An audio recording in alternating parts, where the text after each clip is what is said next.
Et tout le monde, c'est Cyclisme 3D, j'espère que vous allez bien, moi ça va nickel, je vous retrouve pour cette 15e étape du Tour de France entre Champagnole et le plateau de Soleson.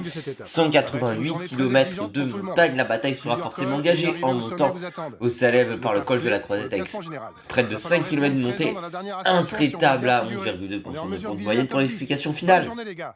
On atteint le plateau de Soleson par une route étroite à travers le village du massif des Bornes, longue de 11 km 300 à 9,1% de dénivelé moyen, un tremplin vers la gloire, et on espère que ça pourrait nous réussir, tant pour notre coureur Juan Ayuso qui va tenter de remonter au classement général parce qu'on a perdu une place hier, mais surtout, bon, on est repassé devant Lenny Martinez, Meia Jorgensen qui est pas très loin devant nous, Richard Carapaz aussi, et ce serait bien de revenir au contact du top 5, je l'espère. On était en forme classique seulement hier, j'espère que la condition sera bonne pour Juan.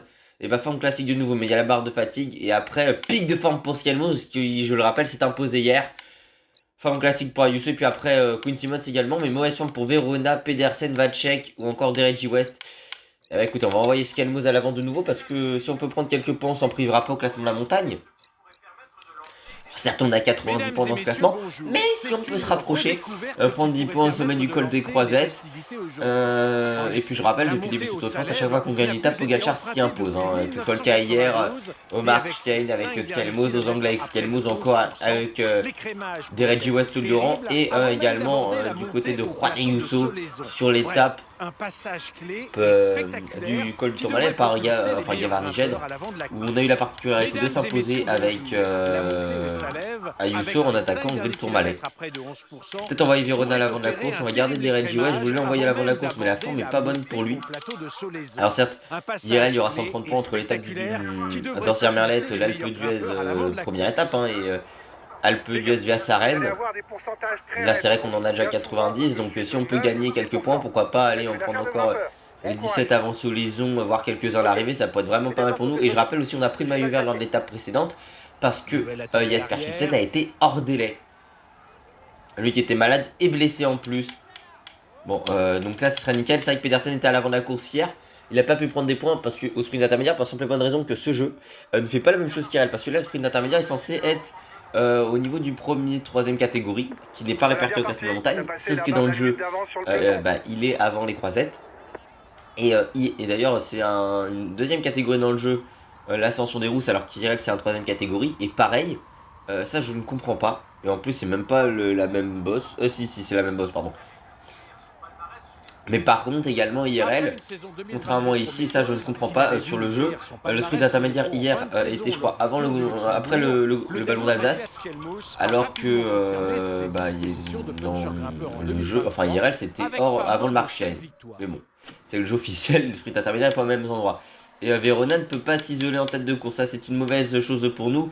Alors je pense que c'est Pedersen qui va sacrifier pour nous, très clairement avec Skelmos. On perd déjà pas mal d'énergie, mais Mats Pedersen va rouler comme hier pour nous. On est 25 à l'avant de la course, on fait un petit tour. Alors on a Kwiatkowski, Alaphilippe, Harold Martin Lopez, mais il n'est pas là sur la course Alaphilippe. Alaphilippe si, mais Lopez non. Standard, Van Wilder, Paché, Verstrang, Abrahamsen, Mauro Schmidt, Pablo Castrillo, Jordan Gigad. Vous remarquerez que les maillots du spécial Tour de France ne sont pas là pour la Jayco, la Caroval. Si la Caroval y est, Michael Landa, mais qui remplace Valentin par contre ici, George Bennett, Kenneth Brook, Hugo Page, c'est Marco Frigo. Et du côté de la Red Bull, c'est qui qu'on a? Alors que je suis en dernière position du groupe, mais Sean Quinn est là, George Bennett, José Félix Parra, c'est Cataneo qui est présent, Alex Baudin également. Est-ce qu'on peut remonter un petit peu ici dans ce groupe? Tobias Andresen, Ben O'Connor, Thymen Arensman également. Ouais, on va demander à Mats Pedersen de plus rouler. De toute façon, on est 25 à l'avant de la course, certes, mais bon. Et en plus, c'est même pas la montée des rousses, bah c'est pas la montée des rousses qui est répertoriée, c'est le col de la Saline, 2 km 600 et 4,5% de pente moyenne. Si on peut prendre 2 points supplémentaires, ça pourrait être bien toujours d'avoir un matelas, parce que Orsières-Merlette, on ne partira pas l'avant, je pense, avec Skelmos, on le verra Dereji. C'est une étape où je pense que Chappé peut aller au bout, parce que ça m'étonnerait que les favoris veulent gagner Orsières-Merlette, même si Pogacar veut marquer l'histoire du cyclisme. Mais il y aura cette étape-ci, plus les deux arrivées à l'Alpe d'Huez. Peut-être qu'une des deux arrivées à l'Alpe d'Huez seront pour les favoris, la deuxième pour l'échappée. Tout dépend, est-ce qu'on laisse partir l'échappée sur l'étape reine du Tour de France, sachant qu'on aura déjà eu l'Alpe la veille. Mais putain, il est sérieux Pedersen, il va vraiment passer en tête de cette difficulté? Ah vrai, on n'en prend même pas et c'est Pedersen. Bah alors là, c'est quand même une blague. Notre équipier qui a fait le sprint à notre place sur cette difficulté. Non mais sérieux. Dernier Grand Prix de la montagne. Mais souvent l'Alpe d'Huez, l'échappée va au bout, donc peut-être sur une des deux arrivées. Et puis aujourd'hui, bah, j'aimerais beaucoup voir une échappée aller au bout, peut-être avec un Kevin Vauquelin, Valentin Paré-Pinte ou encore côté français, on pourrait voir un Lenny Martinez s'imposer. J'aimerais beaucoup une victoire étape française ce week-end, mais pourquoi pas aujourd'hui, jour de finale de Coupe du Monde IRL. Et on pourrait voir toujours qui est-ce qu'on a côté français qui peut s'imposer. Bah, Jordan Gigat aussi en échappée. Valentin est en bonne condition. Il y aura peu de points à prendre au classement de la montagne. Enfin, il y en aura 37 aujourd'hui de plus qu'hier. Sauf que là, on aura un première catégorie et un hors catégorie. Et seulement 2030 d'avance hein, pour ce groupe. Si je regarde, hein, notre équipe qui est encore en complet sur ce Tour de France-ci. On va demander à Vacek, Skuins et Verona de prendre leur gel bleu, tout comme Quinn Simmons. Même des Reggie West s'il peut en prendre un petit peu. Et allez, même à Youssou, vous savez quoi? Attends, alors, Pedersen. Ça marche, je ravitaille. Mais tu fais pas le sprint, Mats Pedersen, hein. Je sais pas pourquoi il fait les points, écoutez. Je reste dans les roues, coûte que coûte. En plus, il y a un virage qui peut nous aider. Si avec Mathias Calmos, on n'aura pas pris les 2 premiers points, mais bon, ils ne sont pas là IRL, donc ça compte pas réellement si on veut être dans du réalisme. Mais bon, là, c'était censé être un 3ème catégorie en IRL. Là, c'en est un 2ème, donc 5-3-2, 1 point pour les 4 premiers au sommet. On est à 95 points dans ce classement de la montagne avec Mathias Calmos. Écoutez, de toute façon, il y en a son arrivée, c'est au sprint intermédiaire, c'est Mats Pedersen. Après, il faudrait qu'il arrive dans les délais. Mais s'il peut passer un petit relais, enfin relais pour nous, ça ne privera pas. Derrière, Derenji West. Alors le poteau est toujours 217, mais on va quand même donner le bleu à Derenji West et à Juan Ayuso.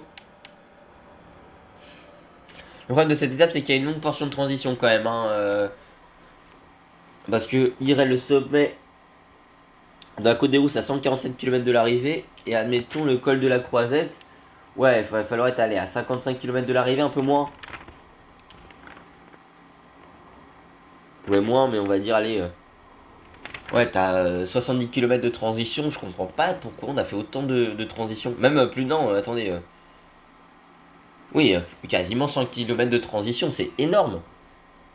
Alors certes, au moins ça sera favorable pour la création de l'échappée, mais je comprends pas pourquoi avoir mis une aussi longue transition, parce que ça casse le rythme des étapes. On l'a vu notamment l'an dernier. Hein. La portion de plat par exemple entre c'était la Madeleine et la Lose, bah ça. Ouf, attendez, j'ai donné du bleu à Youssou, ça c'est une mauvaise idée. Mais parce que tout simplement, bah ça. Bon, ça crée le mouvement de course décisif de Ben O'Connor avec. Jorgensen, mais ça avait cassé la bataille entre les favoris. Après, t'as Lipovic qui était parti en contre-attaque, mais je veux dire, entre Lipovic qui était là, mais bah, Vingegaard. Ça marche, je ravitaille. Du coup, avec Pogacar par rapport à Jorgensen et Ben O'Connor qui s'était isolé. Bon, allez, hein, 20 points à prendre au sprint intermédiaire. Ça pourrait toujours bien 20 points d'avance parce qu'on pourrait sentir le souffle de Remco Evenepoel, sachant qu'il y a cette étape-ci plus le chrono après où il pourrait prendre pas mal de points. Mais si échappée conséquente, elle n'a pas beaucoup d'avance. Donc on va essayer de faire ce sprint là. Alors c'est vrai qu'on n'a pas moins de barres rouges en fin de deuxième semaine avec Mats Pedersen. Normalement, ils peuvent pas nous disputer le sprint intermédiaire. Enfin, si, ils vont quand même nous le disputer alors que. Ouais, non, ça passera pour nous, mais bon, Mauro Schmitt il nous l'a disputé alors que mec, tu peux pas le gagner en fait. Ça, c'est le grimpeur, à chaque fois ils font les sprints intermédiaires, tu sais pas pourquoi. Allez, Skelmose, on va repasser sur lui et Mats Pedersen va rouler pour nous. Enfin, c'est vrai qu'on a. Après, c'est vrai qu'on a perdu une nichette de barre bleu, enfin de gel bleu avec Juan Ayuso, je rappelle toujours. Mais c'est 15% de la barre grise ou de la barre de fatigue le gel bleu, là on en a perdu un peu. On va se diriger vers ce col de la Croisette, en tout cas. Le Salem est montée terrifiante sur ce Tour de France aussi. Va falloir être solidement accroché. Allez, Verona va prendre son gel bleu, tout comme Skuins et Quinn Simmons. Ouais, bon c'est 7 km 800 à 8,6% de moyenne, mais la première partie est moins difficile. On a un peu moins de 4 minutes d'avance. On va demander à Mats Pedersen de venir nous protéger à l'avant de la course. Après, on lui demandera de se relever hein, dans cette ascension-ci. Comme ça, il pourra essayer d'accompagner Juan Ayuso au pied de cette difficulté. Il y aura 10, 8, 6, 4, 2, 1 point à prendre pour les 6 premiers au sommet. Mats Pedersen qui accélère dans cette portion un peu plus de plat, on va dire. Enfin, portion de plat, oui, c'est un replat dans cette ascension-ci. Mais ça ne compte pas comme la montée. Hein. Par contre, là, ça va commencer directement. on l'a dit, c'est combien IRL, c'est 4 km 600. Bon là c'était 4 km 9, mais là on est sur... bon, ils mettent 7 km 800 à 8,6% de montagne. Pareil, la montée est plus longue que IRL. Mais là c'est 11,2% de monte moyenne. Hein. C'est terrifiant, c'est un mur tout simplement. De plus de 4 km avec Maspersen qui va sacrifier pour nous. Écoutez, c'est pas ce que je voulais forcément voir, hein, avec un Maspersen qui se met au sprint. Bon écoutez, au moins ça fait un petit break pour les points du classement de la montagne. Du côté de mes coéquipiers, je pense que Vacek, on va lui demander d'arrêter de rouler. Hein. Mathias Vacek, ne pas s'accrocher, quoique, parce que j'ai pas envie qu'il finisse hors délai. Donc on va d'abord lui demander de suivre sans se fatiguer pour lui. Avec Mads Pedersen. Allez Mads, si tu peux rouler à 100 dans cette ascension-ci après du Pedersen en 12% pour nous accompagner. Lui qui porte le maillot vert comme IRL. Le maillot vert, le maillot à poids pour notre formation. On rappelle que Sexas IRL a pris le maillot blanc comme dans le jeu. Sauf que nous on ne l'avait pas, le maillot blanc. Depuis l'étape du Lioran. Alors dans nos objectifs, on avait des victoires d'étape et un top 5 au général. Les victoires d'étape, on les a. Au-delà du top 5 au classement général, on va essayer de s'en rapprocher aujourd'hui. Il y avait le maillot à poids et le maillot vert. Le maillot vert qu'on avait remporté en 2022 avec Maureen. Bon après c'est que j'avais relancé le final sur le champ parce que je perdais ce maillot où Jakobsen, notre principal rival, l'avait perdu parce qu'avec les sprints intermédiaires et des victoires d'étape, on s'était imposé notamment cette année-là à l'altiport de Megève. Pas s'approcher non. Et l'altiport de Megève certes, mais également on s'était imposé à fois avec lui. Et ben en ce qui concerne tout simplement Maurich, on avait remporté ce maillot vert du coup. Pitcock, on l'avait pris la veille de l'arrivée, mais on l'avait perdu sur les champs. Et en ce qui concerne le Tour en Torel, on l'avait pas eu avec Merlier ou encore 2024, nos sprinters sont hors délai. 2021 avec Pedersen, on perd pour peu de points, mais parce qu'on gagne les champs en faisant le coup du tunnel. Sauf qu'une échappée va au bout, alors qu'on gagne le sprint du peloton. Et il y avait Skynes d'ailleurs en direction de Libourne. Donc assez déçu d'avoir perdu ce maillot là effectivement en 2000, sur le Tour en Torel en 2021. Et puis 2020 il n'y avait pas de sprinter du côté de la Groupama FDJ. Non mais c'est pas ce que je voulais faire. Hop là. Avec je fais pas ce que je veux. Ici ça m'énerve. Allez hop là, on va donner la protection pour Juan Ayuso avec Carlos Verona. On va essayer de suivre cette ascension avec Ayuso. J'ai peur que ça monte à bloc. Derrière on a une minute d'avance avec Mathias Kelmoz. C'est fini pour Mads Pedersen qui nous a accompagné, qui va se relever pour essayer d'accompagner notre leader Ayuso 2 km avant le sommet. Bon, on a une minute d'avance, normalement ça devrait le faire. On va peut-être passer sur notre leader Ayuso parce qu'on est plus que 37, mais on a encore 4 coéquipiers à nos côtés. On va donner le gel bleu à Derek G. West, même s'il va peut-être faire une bonne étape malgré la forme pour lui. L'échappée est en train d'augmenter son avance sur le groupe. Carlos Verona qui peut encore nous accompagner. Carlos devant, ça donne quoi pour Mads? Ah non mais alors Skelmo, je n'ai pas envie que tu te mettes à 100%. Moi j'ai envie que tu roules à 80 dans cette ascension-ci. Pour pas que tu te crames totalement, on lui donnera le gel bleu dans la portion descendante. Là pour le moment c'est vrai qu'on se fixe sur Juan Ayuso. Montée terrifiante hein. Le plateau saison, je pensais que c'était 13 bornes, mais c'est 11 km 300 à 9%. Que Del Toro ou Del Toro plutôt s'est imposé sur le Tour Auvergne-Rhône-Alpes, mais où Fuglsang également et Jonas Vingegaard par le passé. Vingegaard en 2022 alors que son leader avait remporté le Tour Auvergne-Rhône-Alpes qui était critérium Dauphiné à ce moment-là, Primoz Roglic. Et puis du côté également de et puis Fuglsang a fait coup double en détrônant Richie Porte en 2017. Allez, on va maintenant demander à Skelmos Skynes de venir nous protéger. On a perdu Verona et Mathias Vacek. Avec Ayuso pour le moment c'est surtout un rythme de Tim Wellens. Dans le peloton on est encore combien? On est 34, on va récupérer, regardez, qu'est-ce qu'on récupère? Le maillot vert Mads Pedersen qui va être parfaitement là pour nous accompagner. Il a une barre bleue énorme, hein. Pedersen il va vraiment nous être très très utile. Heureusement que je lui dis de suivre sans se fatiguer hein, pour Carlos Verona du côté de la tête de course. Allez, on va passer juste sur Skelmos pour le sommet. On s'est envolé avec le maillot à poids, ce qui nous permet de faire quelques kilomètres à l'avant de la course. Alors, au terme du classement de la combativité, on est 10ème, on a fait 404 km. Je me rappelle hein, que l'homme qui est en tête de ce classement, c'est toujours Ilan Van Ruiter, mais qu'on a 300 d'avance. Donc, on passe en tête du col de la Croisette. 10 points supplémentaires pour nous. On en est à 105. Vu qu'on a pris 95 points au sommet, enfin qu'on est à 95 points après en avoir pris 5 au sommet de la montée des Rousses. Skuns, écoutez, Tom Skuns, ça va être fini pour lui. On va demander à Quinn Simmons de venir nous protéger. Ouais, Quinn Simmons, tu vas venir nous protéger. J'ai enlevé et puis remis la protection. Après, ce sera Pedersen et Reggie West. Au moins, on aura quelques kilomètres, quelques coéquipiers pour nous. On se met cette difficulté, mais vu qu'on a basculé dans descente du côté de notre coéquipier, on n'arrive pas à récupérer le profil. Bon, écoutez, de toute façon, c'est plus que difficile. Quinn Simmons aussi va avoir du mal. Ah, il va peut-être pas passer cette ascension. Quinn Simmons, Captain America, champion des États-Unis. On est combien du côté du peloton? On est 30 piles, mais après on va récupérer les hommes de tête, hein, donc on sera nombreux. Remco Evenepoel qui on rappelle les maillots jaunes depuis l'étape de Belfort. Mais qui est la principale menace pour le maillot vert en ce qui nous concerne. Également du côté de Quinn Simmons, ça va terminer sans se fatiguer. Ça va être également le cas du côté de Tom Skuns. Je rappelle qu'on est plus meilleure équipe. Tu pouvais être un objectif, hein, au-delà, comme j'ai dit, des victoires étapées, le top 5 au général, il y avait le maillot vert, le maillot à poids. Bon, le classement de la combativité parce qu'on l'a remporté à chaque fois sur le tour en temps réel. Mais effectivement, ça serait bien ce classement par équipe qu'on n'a pas dû remporter beaucoup de fois. Avec la groupement, on était pas mal à un moment, mais pas en tête. La Bahreïn non plus. La Ligue de Trek, je crois pas qu'on le remporte en 2021. Et puis, ouais, peut-être Ineos en 2023. Si Red Bull, je crois que Red Bull, on met 3 mecs dans le top 10, hein, il me semble. En 2024. L'an dernier, non. Parce que l'an dernier, avec la Solar Quick-Step, on ne l'avait pas fait. Descente qui va être surtout technique, avec pas mal de virages. Bon, au moins, ça nous permettra de récupérer pas mal de force parce que c'est une descente qui est ultra. Qui est très pentue. Ouais, même si on se foire presque dans ce virage aussi.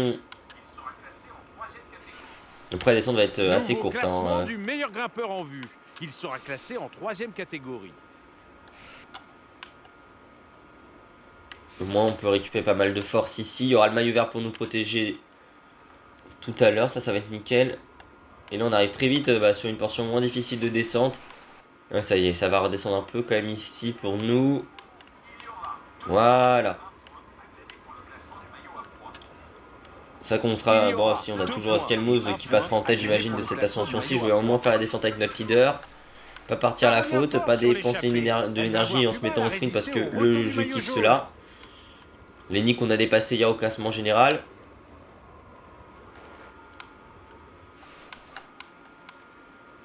Hop là, voilà. Ouh, ce virage-ci, on a bien freiné. Peut-être même un petit peu trop, mais sinon on finissait dans un tout droit. On est 25 dans ce peloton. Même si on récupère encore des hommes qui étaient dans l'échappée.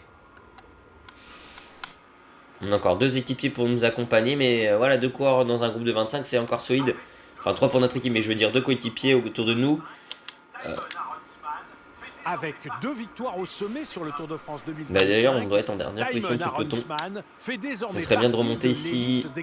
Allez, voilà, Ayuso, on remonte. Personne n'est censé nous protéger, ça va être le cas. Par contre, nous va direct, même s'il a plus d'énergie que des Reggie West, le côte de la Moussière, 2 km 900. Ouais, mais IRL, c'était la côte du Bon qui était marquée. Bon, Moussière, 2 km 900, 7,3% pour Noël. Julien Philippe Landa, mais il est pas sur le tour. C'est Valentin, pareil, par contre. Et Time and Harrisman sont revenus sur nous. On est en pic de forme, on va vouloir faire des dégâts. Et on accélère. On est très fort avec Skelmos qui peut revenir dans le top 10 du classement général. Alors, c'est vrai que si on est dans les 10 premiers, ça va être plus compliqué pour nous pour partir à l'avant de la course. Et voilà, j'aime toujours avoir une équipe où on peut avoir 2 coureurs pour le classement général. Enfin, en mettre au moins 2 dans le top 10, c'est toujours intéressant si on a un problème avec un de nos leaders. Après, il y aura vraiment 2 grosses étapes. Hein. Les 2 de l'Alpe d'Huez où il faudra prendre pas mal de points avec lui sur ce Tour de France. Mais voilà, on a pris 19 points sur cette étape pour le moment. Ce qui est vraiment très solide, 19 points pour nous. Ce qui fait qu'à l'heure actuelle... pas 19 points, pardon, oui, parce qu'on n'a pas pris les 2 premiers. On en a pris 17, ce qui veut dire qu'on est à 107 avant le plateau de Solaison. Vauclin qui était derrière nous... Mais pourquoi mais qu'est-ce qu'il a branlé? Vauclin qui était devant nous dans ce classement-ci, il en avait à peine 50, 51 sur l'étape d'hier, alors qu'on en avait... alors que nous, on en avait ne serait-ce que... attendez, Pedersen est lâché, oui. Et Pedersen continue de rouler quand même. Même... il est lâché, les Reggie. Oh, par contre, ça, j'avais pas vu. Ça, c'est une mauvaise nouvelle parce qu'il se retrouve tout seul, Juan Ayuso, mais il a plus beaucoup de force. Hein. Ouais, il s'est mis au sprint, là, le Coco. Heureusement que je suis passé sur Ça marche. Skelmos, hein, mais il s'est mis à... Je sais pas ce qu'il a foutu. On est plus que 14, écoutez. S'il veut, hein. Skelmos, par contre, lui va... non, Skelmos, tu vas prendre surtout ton gel bleu, Mathias. Écoute, on va être un groupe assez conséquent avant cette ascension du plateau de Solaison.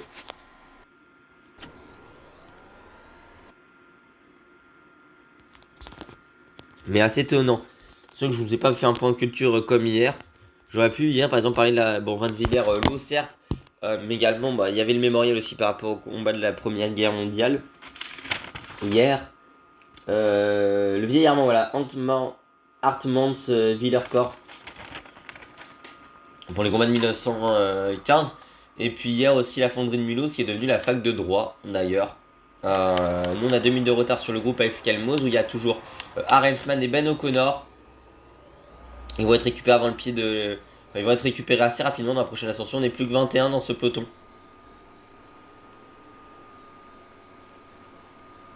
Mais on se rapproche de ce plateau de Solaison. C'est vrai que nous on est isolé avec Juan Ayuso. C'est pas forcément le mieux en ce qui nous concerne.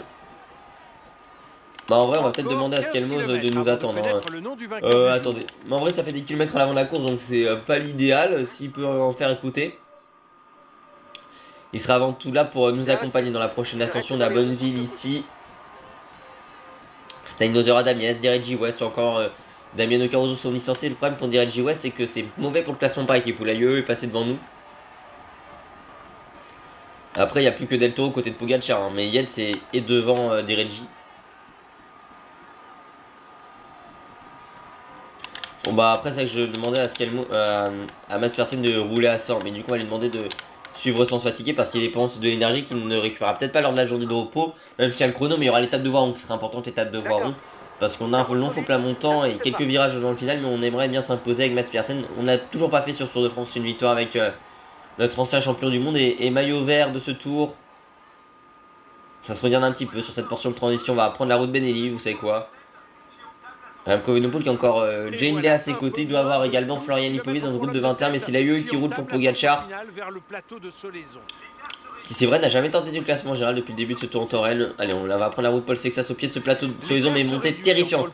Le plateau de Solaison, c'est parti. 11 km 800 à 8,8% pour Bon, IRL, c'est 11 km 300, je l'ai dit. Ouais, hier, je pensais que c'était 13, bien, c'est 11 km 300 à 9% pour moyenne et ça part dès le pied au sprint. Hein. D'ailleurs, Skelmos, oui, c'est isolé, mais frère, je vais demander juste de s'accrocher sans limite. Le mec, il est parti au sprint, il a une minute d'avance, bah, c'est totalement débile hein, ce qu'il a réalisé. Je vais lui demander de m'attendre. D'accord, j'attends. Lenny Martinez lâché dès le pied, il finit mal cette deuxième semaine, Lenny. C'est bien pour le classement général en ce qui nous concerne. Heureusement que je vais demander de m'attendre hein, d'ailleurs parce que bon, de toute façon ils se sont relevés. En ce qui concerne Ben O'Connor ou encore Thymen Arensman, on est plus que 13. Il y aura Carapaz parce qu'on aimerait bien récupérer sa position tout comme Jorgensen, mais il est devant nous pour quelques secondes après son étape de la veille. On va prendre le gel bleu dès le pied. Skelmos va être récupéré, hein, mais il s'est relevé pour nous attendre le maillot à poids. De toute façon, il avait aucune chance d'aller au bout. Voilà, O'Connor, Arensman, Ingles sont distancés. Skelmos, bah non, tu vas venir me protéger. Voilà, Lipovic, il est distancé. Florian. C'est Land un peu avant de Wilder qui est là. Carapaz dans la dernière position. Allez, on va essayer de s'accrocher. Il reste 10 km encore. C'est fini pour Mathieu Riccitello, équipier principal de Paul Sexas ici. Bon, par contre, tu es censé venir me protéger, m'accompagner. Hein. Mathias Skelmos, Remco dans la dernière place de ce groupe. Est-ce que c'est Benelli qui est encore au côté... Oui, Benelli qui est dans le top 10 d'ailleurs en général, hein, qui peut être une menace pour nous si on perd pas mal de temps. Benelli aux côtés de Richard Carapaz, comme hier, ce duo de choc pour cette formation hier en IRL. Hein, avec ce Paul Sexas sensationnel pour aller prendre le maillot blanc. Finir troisième, juste derrière Del Toro et Tadej Pogacar. Mais vous savez qu'il a fini en boulet de canon. Moi j'étais inquiet légèrement pendant une minute parce que j'ai vu descendre derrière Ayuso. Je me suis dit, attention. Et sur le changement de rythme de Pogacar, 1 km 500 d'arrivée. Après, Pogacar, c'était pour que Del Toro puisse revenir. On l'a beaucoup vu se retourner. Il vient s'imposer. Mais c'est que ça, c'est très très fort. Et attaque justement dans le groupe de tête du champion du monde Pogacar qui tente de partir. Del Toro qui est hors du top 10 au général, mais ça aurait pu être une menace qui est distancée ici. Également Jorgensen, Richard Carapaz aussi pas bien. Carapaz, on va passer en...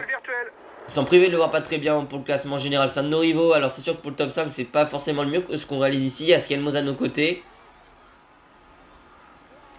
Pour nous accompagner, il est une meilleure barbe que nous. Hein. Lui qui est en pic de forme, c'est vrai qu'on lui a empêché de jouer la victoire d'étape. Mais bon, Mathias Skelmos, on a Carapace, Del Toro, Benelli, Jorgensen. Ça tombe bien, Carapace, comme j'ai dit, et Jorgensen, c'est deux rivaux pour le classement général. Mais on va voir, hein, le classement général ici. Voilà. Donc, Lenny Martinez est derrière nous, mais par contre, on a une seconde derrière Jorgensen, c'est bien ce que je pensais. Il y a Pidcock aussi qui a totalement explosé, Thomas Pidcock, qui était 2 minutes devant nous. Écoutez, c'est très très bien si Pidcock est loin derrière. Et puis on avait 2 minutes à récupérer à Richard Carapaz.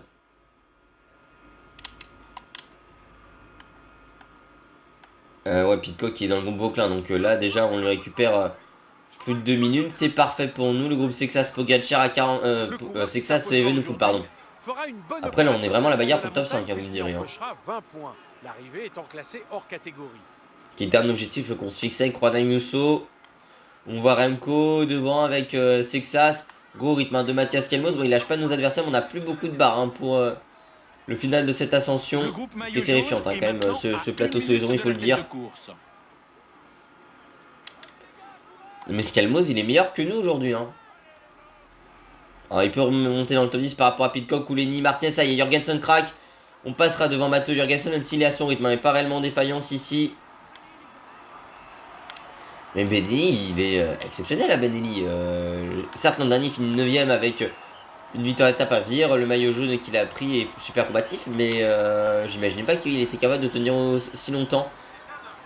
Et c'est la bagarre entre Vingegaard et Pogacar. Les seigneurs du Tour de France vont se bagarrer ici en direction du plateau de Solaison. Remco a craqué. C'est que ça, c'est à son niveau. Le maillot blanc. Jorgensen et Del Toro ont été explosés. Jorgensen qui a une minute de retard sur nous. Ça, c'est parfait. On n'arrive pas à la lâcher Carapaz. On a 2 minutes à récupérer à l'équatorial. Alors peut-être que sur le chrono, on pourra lui en récupérer. Voilà, on est avec Remco Evenepoel et Paul Sexas qu'on vient de récupérer. On a 2 minutes de retard. Mais c'est un mano impressionnant, un mano à mano impressionnant devant parce que les deux, ils se bagarrent en à peine 15 secondes. Et putain, mais Skelmos sera une bloc. Mais Carapaz, alors que je pensais qu'il était moins bien tout à l'heure. Benelli fait un travail XXL pour lui, mais Carapaz, il arrive à s'accrocher à notre roue. Après, limite, Skelmos, c'est le plus fort. Bah écoute, si t'es le plus fort, Skelmos, vas-y. Hein. Certes, ça va faire Froome Wiggins en 2012. Qu'il y en ait un qui lâche l'autre, mais bon, écoutez, là, il fait plus me gêner qu'autre chose. Donc, écoutez, si dans 2 km, on peut retomber sur lui, certes, sans défaillance, mais bon, écoutez. Qu'il se fasse plaisir, Mathias Skelmos, j'ai pas envie de le gêner. Il y a des points à prendre au sommet, on le rappelle. On va monter à notre rythme, essayer de distancer nos adversaires aujourd'hui. Les poursuivants ne sont pas encore battus. Avec Ayuso. Bon, moi, on va lâcher Jorgensen. On va récupérer une place au général. On va revenir 7ème, même 6ème, vu que on va distancer Thomas Pidcock qui est très très loin maintenant. Lenny Martinez va être une menace assez écartée. Il va être devant, il va être lâché par rapport à Skelmos, notre coéquipier. Carapaz est pas bien, il va craquer. Mais nous aussi, on n'est pas très très bien avec Juan Ayuso. On s'est peut-être un peu brûlé les amis. Surtout qu'on manquait un peu d'énergie par rapport au fait que ce con, mais c'est le jeu qui s'est mis à bloc, j'imagine, dans la montée précédente.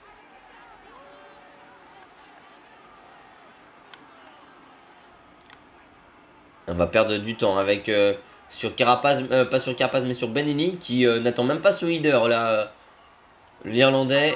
Benelli peut devenir une menace pour nous. Hein. Allez, on va essayer de s'accrocher. On va finir en défaillance là avec Juan Ayuso, même si Carapaz est derrière nous.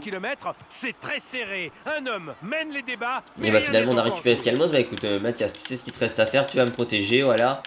Jusqu'au sommet. Allez, tu vas m'accompagner. On va être en difficulté avec Juan, mais bon écoutez. C'est quand même une belle étape pour Ayuso parce qu'on va récupérer 2 places au général. On va récupérer un petit peu de temps par rapport à Carapaz. On avait 2 minutes d'écart. On va se rapprocher du top 5 qui était notre objectif. On est 7ème sur cette ascension. Mais Benelli, il craque seulement maintenant. Il attend même pas son leader Benelli. Mais j'ai pas compris ce qu'il a réussi à faire sur cette étape, Benelli, honnêtement. Assez exceptionnel quand même, l'Irlandais. Nous, il nous reste 5 km et demi. Ouais, on a 30 secondes d'avance sur Carapaz. Si on peut augmenter notre avance, ce serait sympathique. Mais on ne peut plus avancer là. Hein. Sinon, on finit en défaillance. Et si on est en défaillance, il va nous récupérer.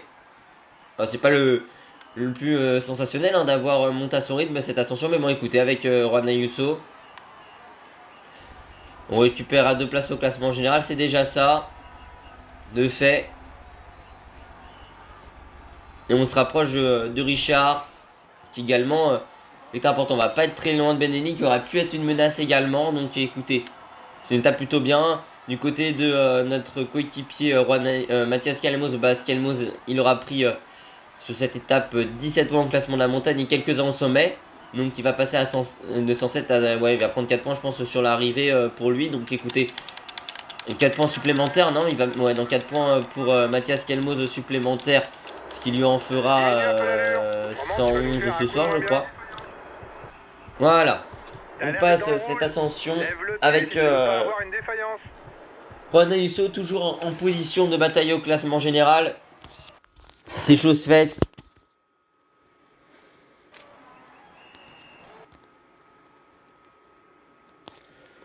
Écoute, ça reste quand même une belle étape pour notre formation.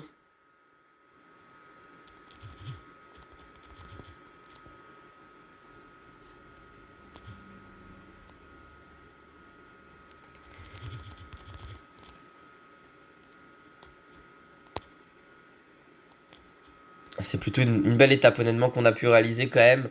Ouais, on a plus de 40 coureurs encore à rentrer dans les délais. Il y en aura des hors-délais aussi ce soir. Ça va compter dans la bagarre pour le classement général de voir des coureurs hors délai.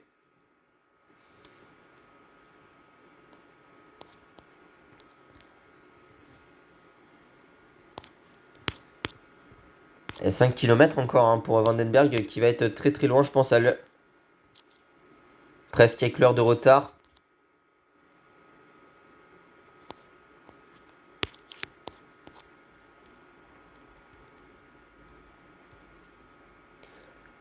Et bon écoutez c'est plutôt un bon résultat qu'on allait chercher quand même ici pour notre formation à l'arrivée. La Lidl Trek qui peut s'enorgueillir d'avoir fait un plutôt bon résultat aujourd'hui avec notre belle opération oui parce qu'au général on récupère des places. Ouais, ma manette qui se déconnecte toutes les 30 secondes, ça c'est assez chiant. Dès que tu la déplaces de quelques centimètres, elle se déconnecte. Là c'est assez chiant avec ce fil. Victoire de Pogacar qui s'impose, qui prend le maillot jaune, le premier pour lui sur cette édition du Tour de France. Le maillot vert pour Pedersen, on a également pris 20 points sprint intermédiaire. Le maillot à poids, bah écoutez, on en prend des points, attendez, on en prend combien? On en prend 21. Pour Scalmos, le maillot blanc pour Paul Sexas. On perd du temps sur lui, mais au classement général, comme j'ai dit, 7ème, c'est une belle place. Enfin, on était 8ème au départ de cette étape et on remonte 6ème. Victoire de Tadej Pogacar, le Slovène de la UAE Team Emirates en 4h36 minutes et 26 secondes avec 10 secondes de bonification pour lui. Est-ce que Scalmos ne remonte pas au-delà de la 10ème place même? Et oui, il remonte 8ème. Alors ça, c'est une mauvaise nouvelle Scalmos déjà parce qu'il est qu'à 1 minute de nous au général. Lenny est toujours dans le top 10. Hein. Mais par contre, oui, Tadej Pogacar, le Slovène de la UAE Team Emirates en 57h33 minutes et 41 secondes est en tête du général, 53 secondes d'avance sur Vingord, nous 6ème à 12 minutes et 11 secondes, à un peu plus d'une minute 20 de Richard Carapaz, un peu moins d'une minute 20 de retard sur Richard Carapaz. Ben Denny 30 secondes devant nous, enfin derrière nous. Et puis Jorgensen descend 10ème, mais oui, c'est que ça c'est toujours 4ème. Remco qui est à 3 minutes et 9 secondes alors qu'il était maillot jaune au départ de cette table, 5 minutes et 13 secondes pour Sexas de retard. C'est une belle opération du côté du classement général. On rappelle du coup Pogacar en tête en 57h, 33 minutes et 47 secondes pour Slovène de l'UAE Emirates. Du côté du classement du meilleur grimpeur, 11 points pour Mathias Kelmoz, le coureur français danois de notre équipe de Lidl Trek. 60 points d'avance dans ce classement-ci, mais il va falloir batailler face à Pogacar. Je pense qu'on perdra un peu de temps avec lui, déjà un peu sur le chrono, mais surtout en direction d'Orsia Merlet. 228 points pour Mats Pedersen, le danois de notre équipe de la Lidl Trek. 20 points d'avance sur Remco, enfin 19 pour être précis. Mais il va falloir remonter cette avance avec Voiron notamment. Du côté du classement des jeunes, en 57h38 minutes et 54 secondes, c'est Paul Sexas, le corps français de notre équipe de la Decathlon CMA-CGM.